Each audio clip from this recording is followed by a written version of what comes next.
I think, and if you're a parent, I think you think the same thing. I think the most challenging thing we get to do in this life is to be a parent. Woo-wee. Because every child is different.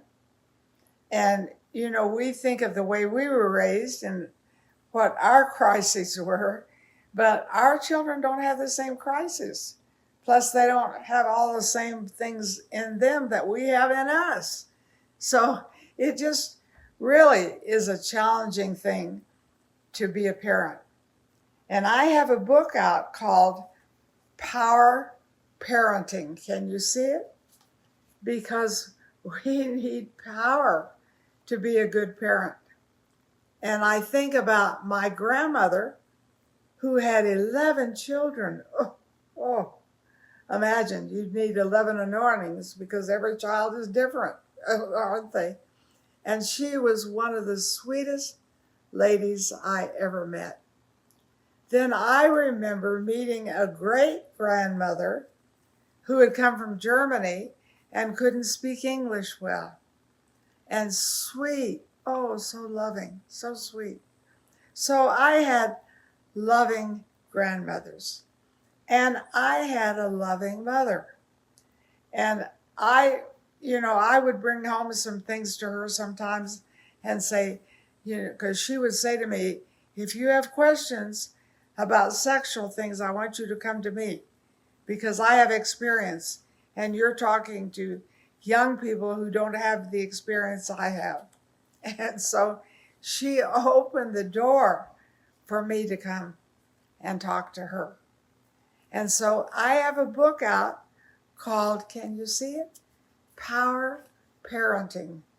And it really is where you live. I'm very happy with this book and how you can have your own family covenant and how there's hope for less than perfect parents. Whoa, I'm so glad. And learning to listen when your children want to talk and not just to always talk and tell them what to do. So I think you'll love the book, and I'd love for you to get it. If you're a parent, I can tell you need the book. If you're a grandparent, you need the book to pass on and to help you be a better grandparent. So, and I'm always looking for ways that I can improve my parenting, my grandparenting. I think they're so important because, we have this opportunity in just kind of a short space of time. So what we do, we have to do quickly. But I think one of the things is we tend to be down on ourselves. We think, oh, well, I didn't do this right. I didn't answer that right. Or I have a problem child that's driving me crazy. And, I had two. I had Sarah, natural born, who was really easy to raise. And then I had Michael that we adopted at 3.5. Oh, that had a bucket of problems, And so I felt as inadequate as nothing to help raise him.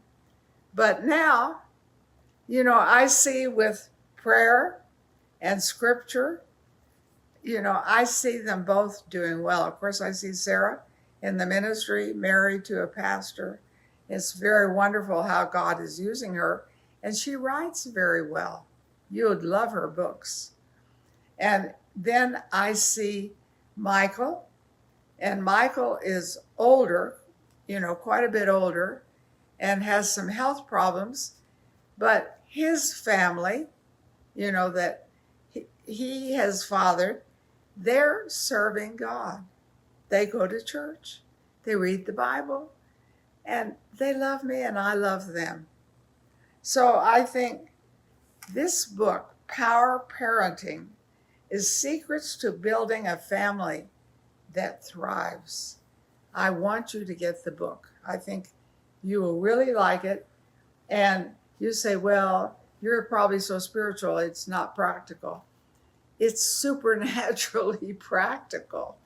And so what I have done a lot in my being parents is that I have studied characters in the Bible and how they parented and the things they encountered and what I don't have to encounter if I do certain things right.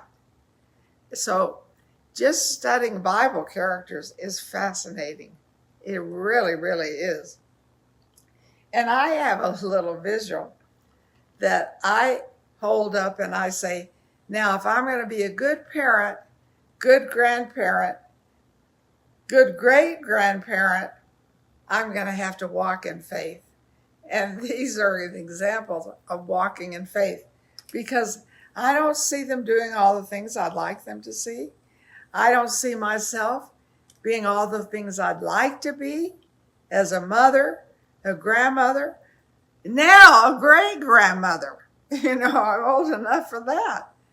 But I can see that if I get into faith, and I want you to have the book, if I get into faith and I go with biblical principles, you can't just be stupid. You have to use the principles that God uses. And if I use those, then I can trust God to do what I cannot do. And so I have to believe Him. And it keeps me in a faith thing all the time.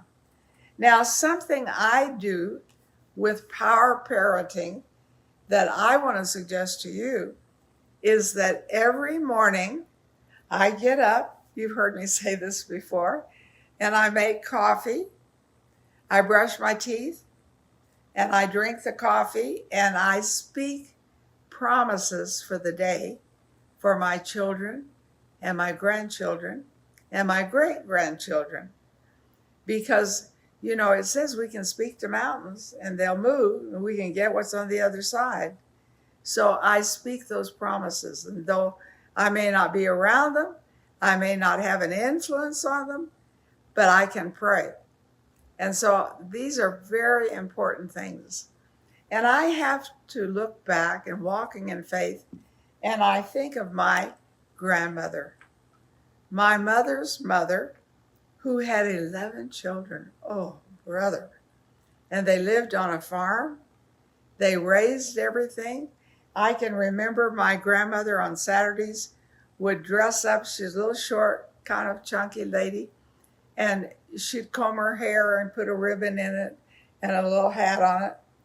And then she would take butter that she had made, and they would go to town because they bought their groceries and things for the week. And she would sell the butter because people liked, her butter. It was really good. And she would use the money to have piano lessons for her daughters. So she poured her life into her children. She set an example that I believe is very wonderful and has helped me. But not all of us have had good examples, So I have to think of some of my friends who haven't had a grandmother like that or even a mother. So what do? Well, you get the book, Power Parenting, and you can get on our website and you can get it. But I'm going to say some other things that I think are very important, because if there's anything I want to do, I want to walk in faith, not only for my children, these are just examples, they're not the real deal, but for my grandchildren, and now for my great-grandchildren. As long as I'm alive, I want to speak promises. As long as I'm alive, I want to help move the mountains in their lives. And so that's just kind of a reminder to me. But I think the book would be a great blessing to you.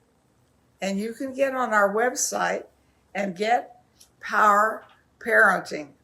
That's MarilynandSarah.org. So, folks, we can always use help. I'm old. My goodness, I'm old. And yet I still need help. I haven't learned it all. And I'm constantly seeking good things. So I think this book would help you a lot. And I would encourage you to not just get one, get two or three. You have friends who have children, grandchildren, and we can help each other and be a blessing to each other. And this is a very important thing. So I'm always reading something and trying to look how I can do better with wherever I am and whatever I'm doing. And I want you to better yourself. Yeah. You say, well, I'm pretty good. Well, but are you the best? So I think we all want to do better as parents, grandparents, great-grandparents, and maybe great-great, I don't know. And I think this would help you no end. Plus, we can share with others that we know who are having problems, because I have people who call me, talk to me, my neighborhood. Yeah, sometimes will talk to me about some of their family things. And I don't want to be religious. I want to be warm and understanding. I think being religious turns people off. And I want to say, yes, I had a natural born, I had an adopted son. I got him at 3.5, buckets of problems. Now he's better, and his family are serving God. And that's a miracle. That's from walking in faith and praying the promises of God. So I don't want you to give up on your family. And sometimes I think summertime is very trying because we see more of family, or we see some things going on because people are a little unhooked in the summer because the weather is nicer. And sometimes we think, oh, I'm meeting a crisis. But folks, Jesus knows how to meet your crisis.